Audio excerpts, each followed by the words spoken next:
bienvenue dans le monde de l'animation. Dans la nuit du 2 au 3 mars a eu lieu la 97e cérémonie des Oscars, une cérémonie que j'ai d'ailleurs regardée en direct sur Disney+, et à cette occasion, eh bien, des prix ont été remis bien sûr, dont le prix du meilleur film d'animation et le prix du meilleur court-métrage d'animation, et on va revenir eh bien, sur les nommés et sur les lauréats.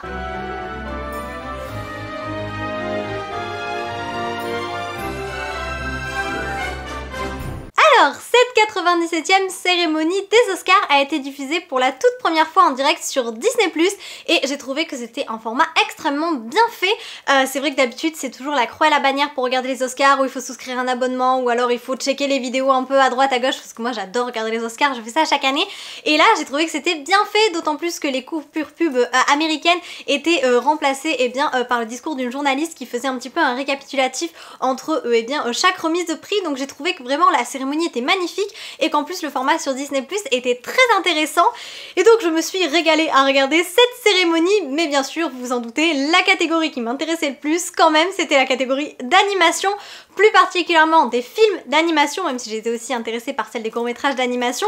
Et nous allons commencer avec les longs-métrages. Allez, ça sera plus simple pour tout le monde, c'est ce que tout le monde attend. Bien sûr, vous avez dû voir passer l'information, mais c'est Flo, le chat qui n'avait plus peur de l'eau, qui a remporté l'Oscar du meilleur film d'animation. Et avant de revenir sur tous les films qui ont été nommés et de parler plus en détail de Flo, je voulais juste vous donner un petit peu mon avis moi sur cette nomination, sur cet Oscar qui a été décerné au film. Flo, c'est un film que j'ai eu l'opportunité de découvrir sur Paris avant sa sortie, et j'avais trouvé ce film extrêmement beau, très poétique, vraiment ça avait pas été un coup de cœur, mais ça avait été un très beau visionnage. Donc dans tous les cas j'étais ravie qu'il fasse partie eh bien, de ces nommés pour les Oscars. Cependant, je vous avouerai que c'était pas mon favori pour les Oscars, puisque eh bien, pour cette cérémonie, les 5 films d'animation qui étaient nommés étaient donc Flo, le chat qui n'avait plus peur de l'eau, mais également Le Robot Sauvage, Vice Versa 2, Mémoire d'un escargot et Wallace et Gromit, La Palme de la Vengeance. Et si je suis très contente quand même pour le film de Flo, qui est extrêmement méritant et qui est peut-être même un des plus méritants de cette sélection, je vous avouerai quand même que j'ai un peu de peine que Le Robot Sauvage n'ait pas remporté le prix. Je sais que ça n'a rien à voir, Flo est vraiment un film avec un petit budget, je crois qu'il tourne autour des 3 millions, ce qui est très peu par exemple, où Le Robot Sauvage tourne autour des 80 millions, et si je dis pas de bêtises, je crois que Vice Versa on s'approche des 200 millions. Vous voyez, donc le budget n'a rien à voir, vraiment Flo c'est une petite production, et donc c'est super qu'un film comme Flo soit mis en avant, qui remporte un Oscar contre de grosses productions américaines. Ça vraiment je salue ça, je trouve que c'est une très bonne initiative de l'avoir fait gagner, d'autant plus que le film est laiton, mais également eh bien, en collaboration avec la France et la Belgique, donc vraiment ce ne sont que des points positifs. Néanmoins, vraiment à titre personnel, je trouve que Le Robot Sauvage méritait aussi de gagner, parce que moi j'ai adoré ce film, mais surtout c'était pour moi un peu la renaissance de DreamWorks, là où les précédentes productions DreamWorks étaient à mon sens un peu en dessous de ce que DreamWorks avait produit ces dernières années. Là pour le film des 30 ans de DreamWorks, donc Le Robot Sauvage avait pour moi été un peu l'apogée du studio, voilà, c'était vraiment mon coup de cœur ultime de cette année. Et je vous avouerai que je trouvais que ce film avait tellement d'émotions, transmettait tellement de belles choses, de beaux messages, que ouais, je regrette quand même un peu qu'il ait pas gagné, ça m'attriste malgré tout, même si je suis très heureuse pour Flo. Voilà, dans mon petit cœur quand même ça restera Le Robot Sauvage qui est un peu mon gagnant à moi, voilà.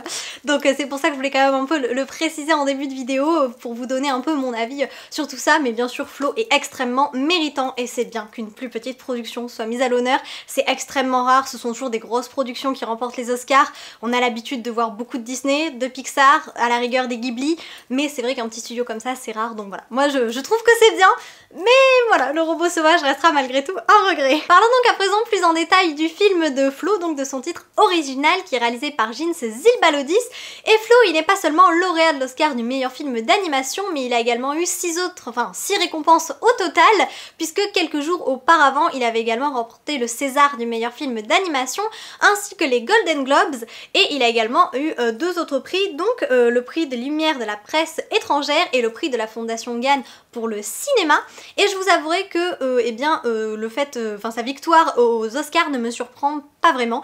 On en parlait d'ailleurs en famille le dimanche soir et on essayait un peu de faire des pronostics et j'avais dit justement que pour les films d'animation ça risquait d'être Flo qui allait remporter l'Oscar et je ne me suis pas trompée parce que je trouvais que ce film déjà cumulait un petit peu des victoires ces derniers temps et puis c'est vrai que par rapport au vainqueur de l'an dernier, donc Le Garçon et le Héron de Hayao Miyazaki, je trouvais qu'on restait dans un univers un petit peu plus proche, c'est ce que du moins c'est ce qui se rapprochait le plus voilà, du Garçon et du Héron, donc je me suis dit que si les jurés restaient sur cette ligne là, s'ils appréciaient ce style, que Flo avait de fortes chances de l'emporter, donc voilà, dès le départ, moi j'étais convaincue que c'était Flo qui allait l'emporter. Donc c'était pas une surprise pour moi et je suis contente pour le coup de ne pas m'être trompée. Et en plus de ces 6 prix, Flo a également été nommé dans 4 autres catégories. Donc bref, ça fait quand même beaucoup de nominations et de prix pour ce film. Et encore une fois, c'est très bien de voir une petite production ainsi mise à l'honneur. Et j'ai failli l'oublier, mais il a également été présenté quand même au Festival de Cannes en 2024. Et il a également été récompensé au Festival d'animation d'Annecy avec le prix du jury et le prix du public. Vraiment c'est un peu le multi-récompensé d'animation de cette année, le film de Flo. Et je vais quand même vous relire un petit peu le synopsis pour ceux qui n'auraient pas encore vu le film ou ceux qui voudraient un petit peu se remettre dedans. Je vais faire ça pour tous les films nommés, ça va vous permettre un peu de retrouver l'ambiance du film ou tout simplement de découvrir le film si vous ne l'avez pas encore vu. Et si vous voulez un avis plus détaillé, il faut savoir que j'ai sorti une vidéo avis sur le film de Flo, donc je vous la mets juste là si jamais ça vous intéresse. Un chat se réveille dans un univers envahi par l'eau, où toute vie humaine semble avoir disparu. Il trouve refuge sur un bateau avec un groupe d'autres animaux. Mais s'entendre avec eux s'avère un défi encore plus grand que de surmonter sa peur de l'eau.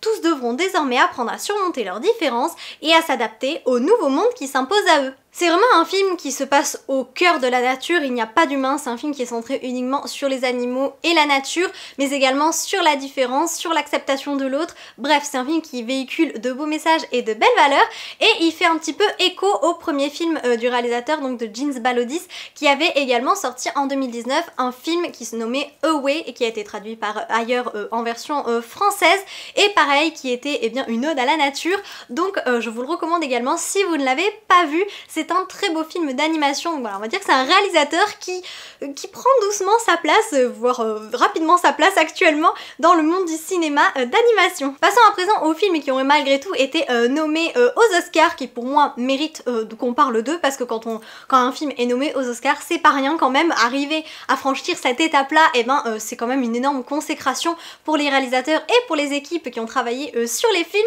Et donc en deuxième, devinez de quel film je vais parler, Le Robot Sauvage, qui a donc été réalisé par Chris Sanders, qui est un film des studios DreamWorks comme je le disais, puisqu'il est sorti là pour les 30 ans de DreamWorks, et Chris Sanders c'est également le réalisateur de la trilogie Dragon, voilà, mes films préférés, ma saga préférée avec la Reine des Neiges, Dragon, je suis complètement fan, donc je me dis finalement il est très bon, même s'il avait aussi réalisé les Croods qui pour moi étaient en dessous par rapport aux autres, mais Le Robot Sauvage, Dragon pour moi c'est vraiment les plus beaux chefs-d'œuvre de chez DreamWorks, surtout en synthèse hors animation 2D. Et il faut savoir que Le Robot Sauvage est une adaptation, ce n'est pas un scénario original, mais bien l'adaptation du premier tome de la trilogie de Peter Brand, donc la trilogie du roman éponyme, donc Le Robot Sauvage. J'ai eu l'occasion de lire ce roman, et d'ailleurs je vais prochainement sortir une vidéo du livre au film, parce qu'il y a de vraies différences notables entre les deux œuvres. Dans l'œuvre originale, on est quand même sur une atmosphère qui est un petit peu plus douce, plus tolérante, où dans le film, la différence et le harcèlement sont vraiment mis en avant. Donc assez surprise d'avoir lu le roman que d'ailleurs j'ai lu en VO, et j'ai été très contente de pouvoir le découvrir comme ça. Je l'ai trouvé en Angleterre, donc c'était vraiment une chance. Je suis tombée dessus, je l'ai pris de suite. Et donc je vous ferai une vidéo là-dessus du livre au film, parce que je pense que ça peut être très intéressant. Et d'ailleurs, si vous ne le savez pas, Le Robot Sauvage 2 est déjà en préparation chez les studios DreamWorks, et j'imagine que si le 2 atteint les espérances du studio et qu'il arrive un peu au même stade que le 1, un troisième film sera également réalisé pour finalement terminer la trilogie de Peter Brown. Et pour le coup, même si je sais un petit peu très légèrement de quoi parle le 2 et le 3, je ne veux pas me spoiler, et je refuse de lire en fait le 2 et le 3 parce que j'ai peur en fait de ne plus après avoir le même engouement pour les suites, parce que généralement quand on lit un livre on est souvent déçu par l'adaptation, voilà. Mais si vous voulez découvrir d'ores et déjà la suite du Robot Sauvage, c'est possible en achetant le tome 2 et le tome 3. Et bon, même si le Robot Sauvage n'a pas remporté de prix, ce que je trouve un peu inacceptable, pour moi c'est pas normal qu'il ait pas au moins remporté un prix, franchement c'est à mon sens le meilleur film d'animation d'animation de ces 10 dernières années. Voilà, donc c'est peut-être pas objectif parce que je l'ai vraiment adoré, mais vraiment je trouve que voilà, il méritait au moins un prix, ça c'est certain. En tout cas, il a été nommé dans 11 catégories différentes.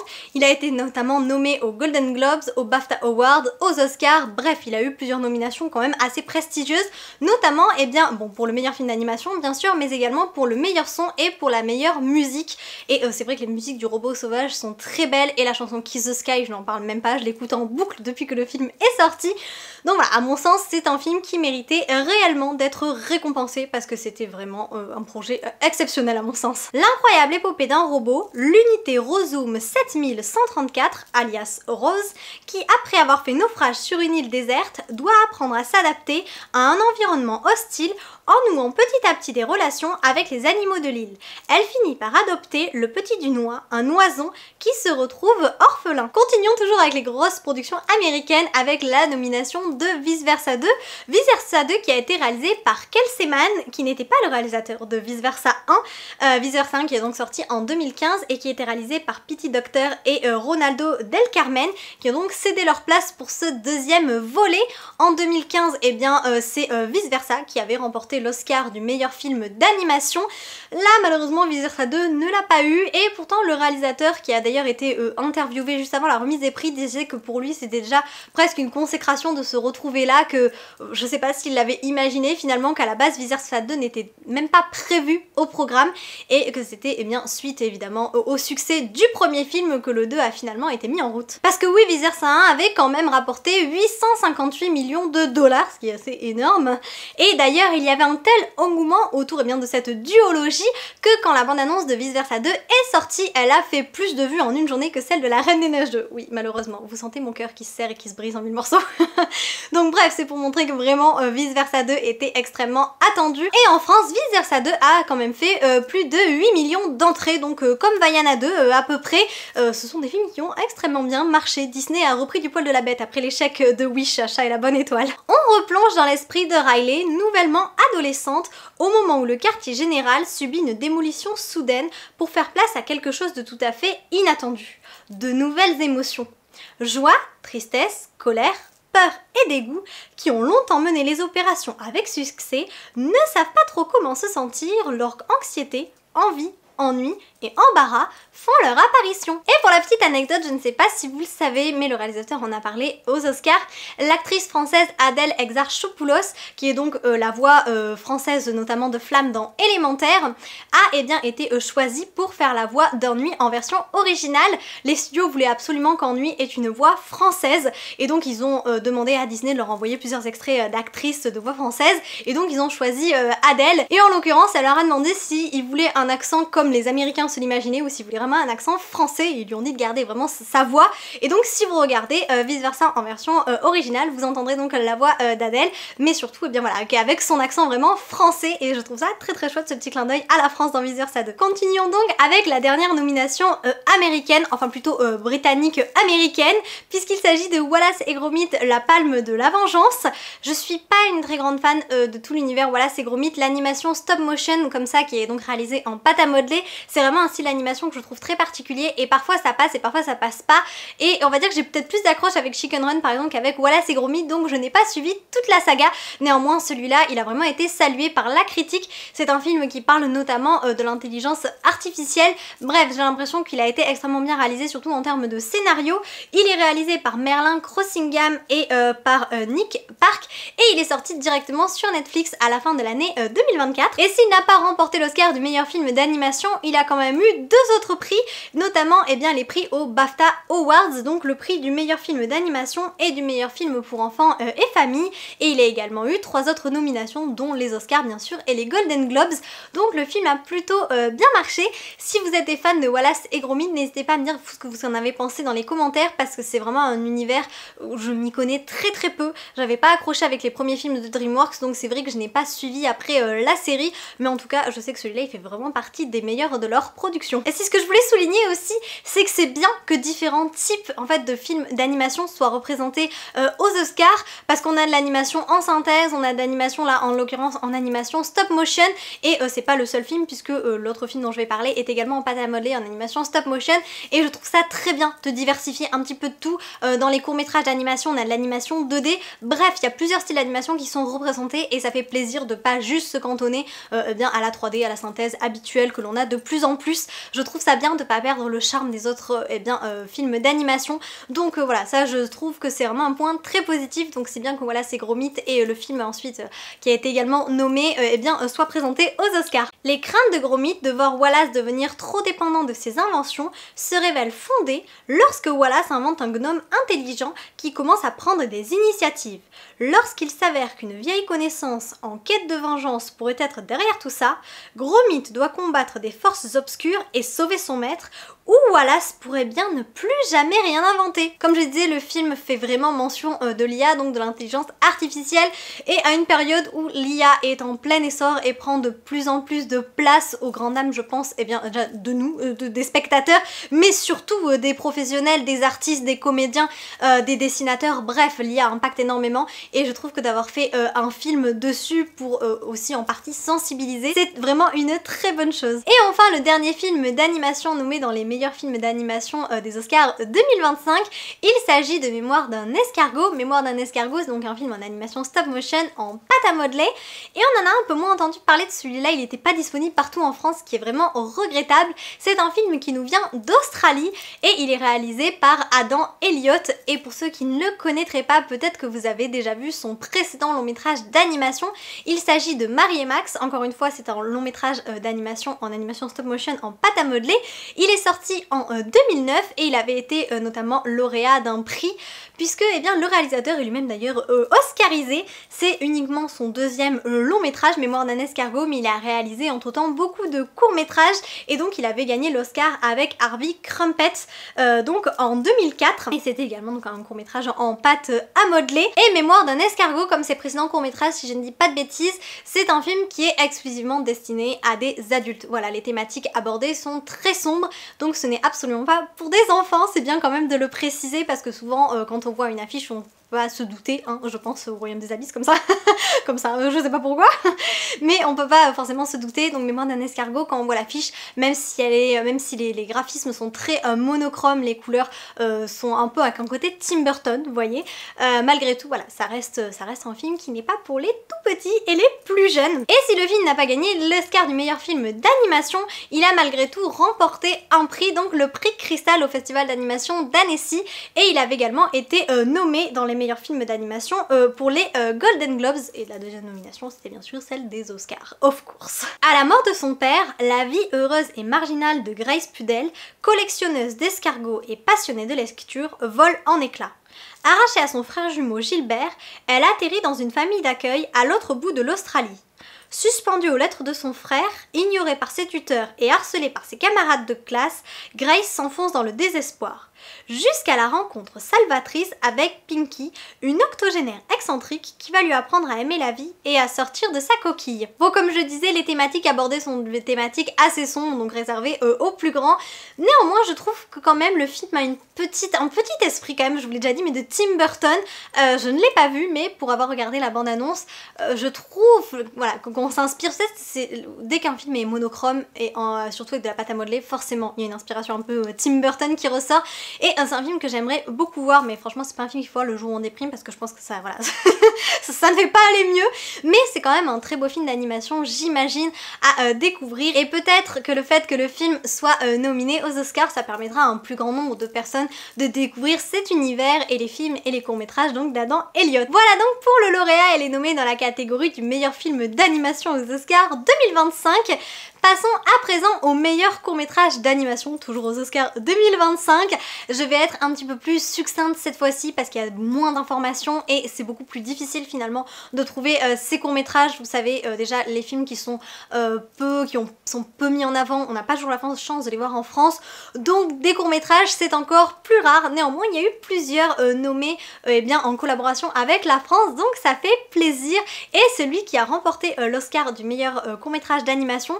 Pour le coup je suis contente que ce soit lui parce que eh bien ils ont présenté les courts-métrages aux Oscars et c'est celui qui m'a interpellée le plus, c'est celui que je trouvais le plus beau graphiquement, donc pour le coup je suis contente qu'il ait emporté. Il s'agit donc du court-métrage In the Shadow of the Cypress, donc littéralement en français à l'ombre du cyprès, et le court-métrage est réalisé par Shirin Sohani et Hossein Molayemi et c'est donc un court-métrage d'animation iranien. Et pour l'anecdote, eh bien, les réalisateurs pensaient ne même pas pouvoir être présents à la cérémonie des Oscars.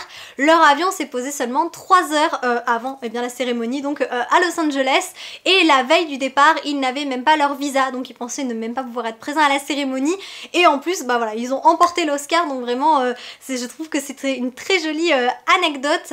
Et la réalisatrice a également souligné dans son discours que c'était un peu un miracle que ce court-métrage d'animation ait vu le jour, surtout étant donné le contexte de leur pays en Iran. Donc voilà, pour elle c'était un peu une double victoire, c'était réussir à faire ce court-métrage malgré les circonstances assez exceptionnelles en Iran, et à côté de ça, eh bien, de remporter quand même l'Oscar du meilleur court-métrage d'animation. Donc moi je suis vraiment très contente eh bien, que ce film ait remporté l'Oscar, et en plus bah vraiment je trouve qu'il a l'air très très beau, donc je vais essayer de le découvrir en entier parce que vraiment c'est le style d'animation de dès que j'adore. Vivant dans une maison au bord de la mer avec sa fille, un ancien capitaine souffrant de stress post-traumatique mène une vie isolé. C'est donc visiblement un très beau court-métrage sur le Moyen-Orient. Un autre court-métrage qui a également été donc nommé dans cette catégorie, il s'agit de Beautiful Men, qui a été réalisé par Nicolas Kepens et Brecht van Esland. J'espère que j'ai bien prononcé son nom, les noms étrangers c'est toujours délicat à prononcer, j'espère ne pas les écorcher. Et celui-là, eh bien c'est un court-métrage qui vient de Belgique, de France et des Pays-Bas. 3 frères chauves se rendent à Istanbul pour subir une greffe de cheveux. Coincés ensemble dans un hôtel loin de chez eux, ils voient leur insécurité pousser plus vite que leurs cheveux. Vient ensuite le court-métrage Magic Candies réalisé par Daisuke Nishio et Takashi Washio. C'est donc un court-métrage d'animation japonais, et celui-là on va dire que c'est un peu mon deuxième préféré en termes d'animation, je le trouvais très joli. Les autres enfants du parc ne demandent jamais à Dong Dong de jouer. Un jour, il part à la recherche de nouvelles billes mais finit par acheter un sachet de bonbons colorés qui s'avère être plus que des bonbons. L'avant-dernier court-métrage se nomme Wonder to Wonder, il est réalisé par Nina Gantz et Stienet Boskloper et il nous vient des Pays-Bas, de la Belgique, de la Grande-Bretagne mais également de la France. Mary, Billy Budd et Fem Belton sont des vedettes d'une série animée pour enfants des années 80. Après la mort du créateur, ils se retrouvent seuls dans le studio. Et enfin pour terminer, c'est le court-métrage Burk, le court-métrage donc d'animation 100% français qui a été nommé. Il a été réalisé par Loïc Espuche et Juliette Marquet. C'est tellement plus facile de lire le nom en français. C'est vraiment beaucoup plus facile. Et il a quand même remporté le César du meilleur court-métrage d'animation. Les bisous sur la bouche, c'est dégoûtant. Mais ce que le petit Léo ne dit à personne, c'est que quand il pense à Lucie, sa bouche se met à briller de 1000 feux. Et bien voilà donc pour tous les courts-métrages d'animation nommés aux Oscars ainsi que pour le lauréat. Et c'est là-dessus eh bien, que je vais conclure la vidéo d'animation des Oscars 2025. Écoutez, moi je suis quand même très contente de tous les films qui ont été nommés, que ce soit les films d'animation ou les courts-métrages. Je trouve dans tous les cas qu'ils sont tous méritants, méritent tous leur place aux Oscars. Bien évidemment, je regretterai le robot sauvage, mais je suis extrêmement heureuse pour Flo. Et In the Shadow of the Cypress mérite largement son titre du meilleur court-métrage d'animation. Dans les commentaires, n'hésitez pas à me dire, vous, quel film d'animation vous auriez aimé voir gagner, ou si votre favori était déjà Flo. Et pareil dans les courts-métrages par rapport aux extraits, ou si vous en avez vu certains, n'hésitez pas à me dire lequel était votre favori. En espérant vous avoir apporté un peu de magie, à bientôt!